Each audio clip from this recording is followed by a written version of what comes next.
back to the side.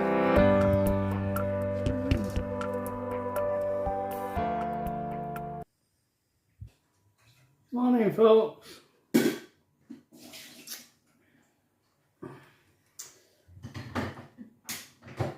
Miserable outside. Yeah. Some looking at sugar. oh, turn down. Looking at the forecast. Oh, she's staying there while I do it. Okay. Just look. Thank you. Thank you. Forecast is for rain every day, according to.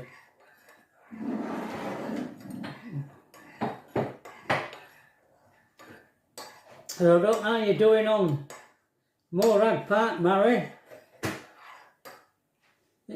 Have you had a nice weekend, or are you getting rained off?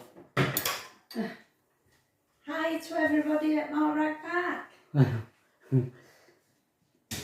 Yeah.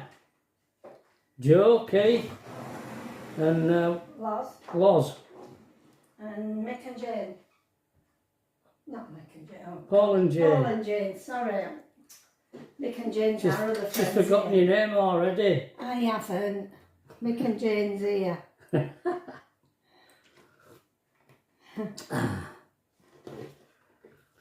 And of course, we can't forget Susie and Oh, Ronnie. Ronnie and Sue.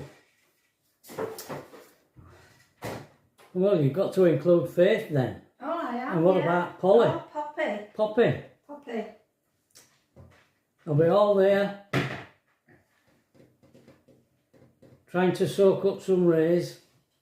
Oh, won't be many today, I don't think, unless it's... I don't know. It might be sunny there, might it? You never know. Oh, Yeah. TT will be on, won't it? Yeah, well, yeah, it does start this weekend, doesn't it? We'll be all... Sorry about that.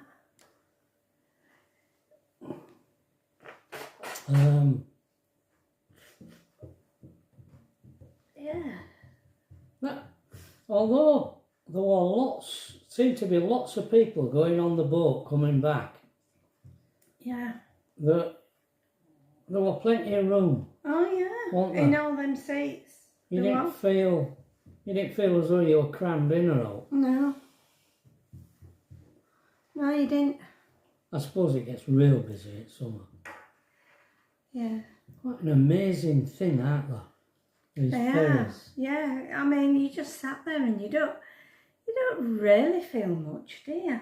No, you don't. You won't know. You're not rolling around or out. I don't know what it's like if it's rough. I managed to do all my cross stitch while I was sat there. There you go. That must be. All right. Heck, my experience isn't past going on ferries. They'll give you a paper bag when you go on. I remember when I worked in France coming back, and I went to cinema, and you could hear people throwing up in cinema. Nice. And it were Ghostbusters, you know, the first one. That were in 80s. And they didn't have a cinema on there, did they? No? I just thought they would have, because it's a 4-hour journey.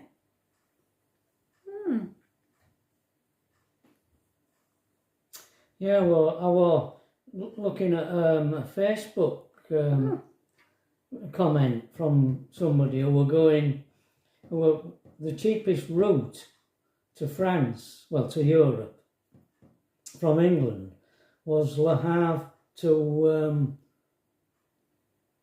Rotterdam. oh God, Anywhere is home. Le Havre, from New Haven to Le Havre.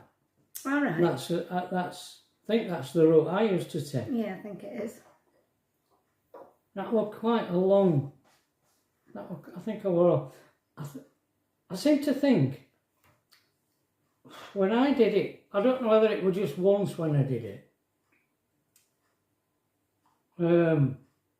that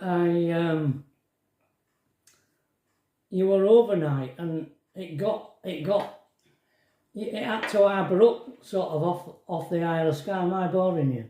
No, sorry. I just saw somebody pointing over this way. Keep going. It harboured up off the coast of Isle of Wight, waiting for port to open. So even though you'd got to England, you couldn't dock. Well, didn't he say that when we were going Isle of Man, to Isle of Man that he had to hang about a little bit because he couldn't Tide. get in Because of the tide. at 6 o'clock in the morning. Yeah, that was the tide rather than opening of the port. Why not matter? There was something else I was going to say and I gone and forgot. Oh dear. Dear.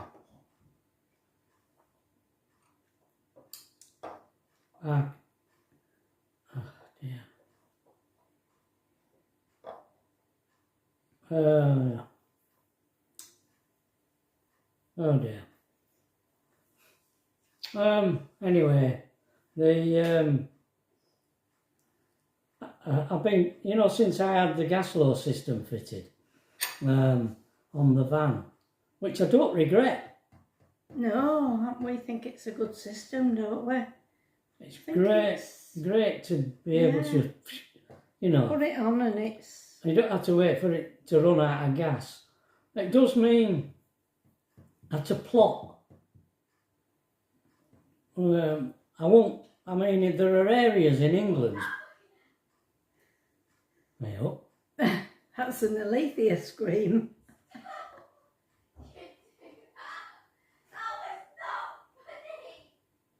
What on earth going on? What's going on up there? What are you doing? That was not funny. Oh, did you frighten her? Well, I could hear her coming down the stairs, so I hid behind the wall and jumped out. She goes, boo! And I go, ah! Because you're stepping. Oh, you don't want to do that to Leafy. I mean, I just thought I just got my own back, because she's always doing that to me, making me jump. All I right. didn't mean to do it. It's never on purpose. I know. Oh, dear. But I couldn't resist. They're playing tricks on one another, these two. I really couldn't resist. Couldn't you?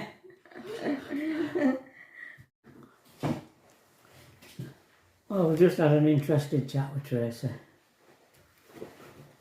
That was fun. She's a bit of an activist. Is our Trace. Yeah. Anyway, I tell you, can't talk about that because it's a no-go area.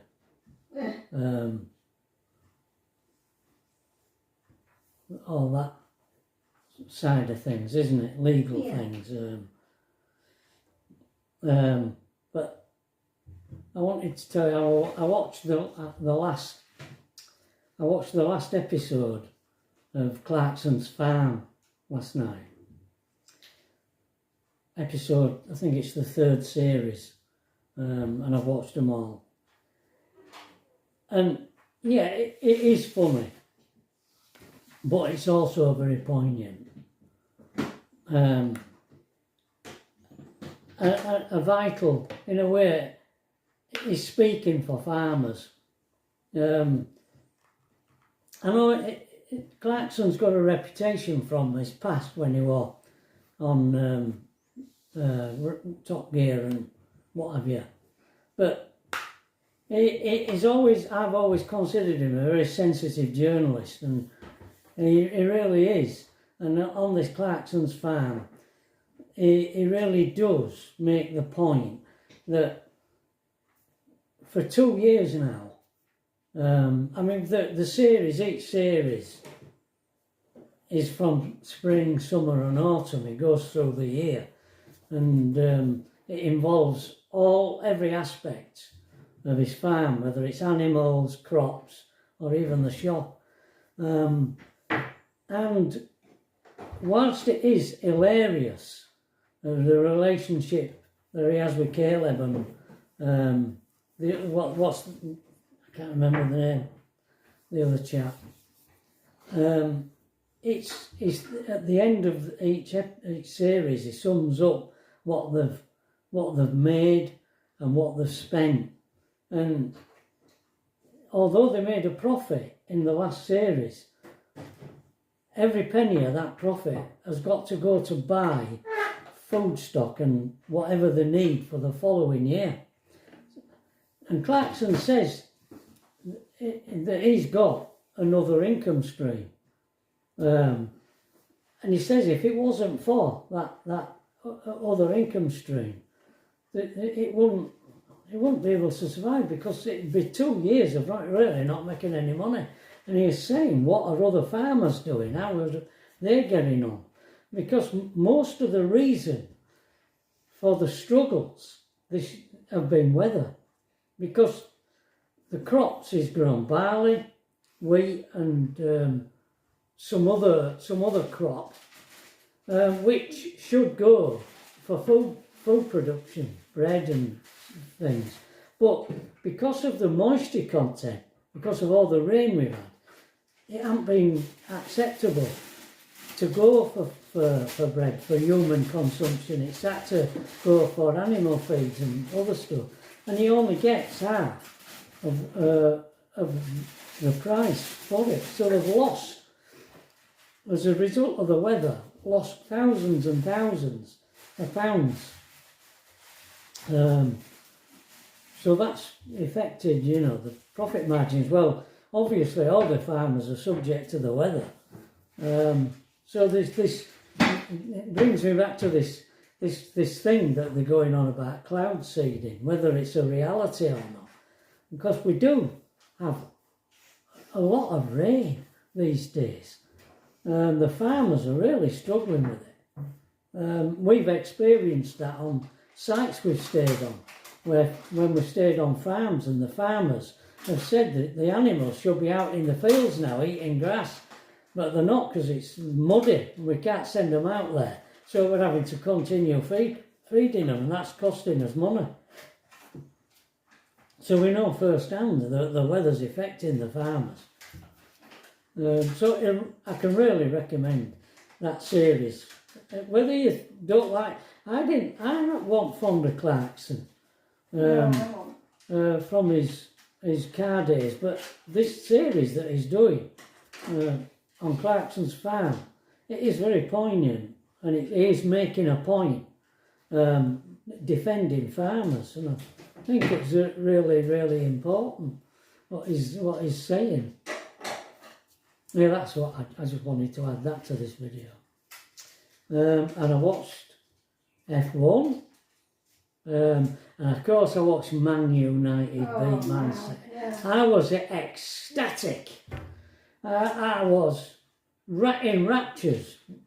Man United, the old, just played like they should be playing, and it was great to see them beat this blooming fabricated team.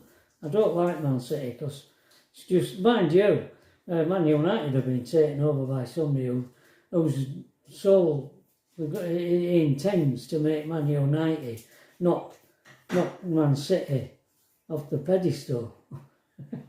Well, I'm all in favour of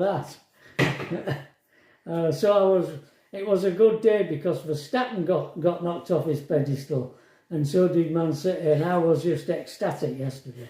We could hear him downstairs shouting, "Yay! Go on, go on!" Oh, I really was.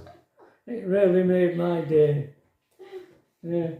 Okay, folks, that's it for today. Hello, Ernie. Bye-bye.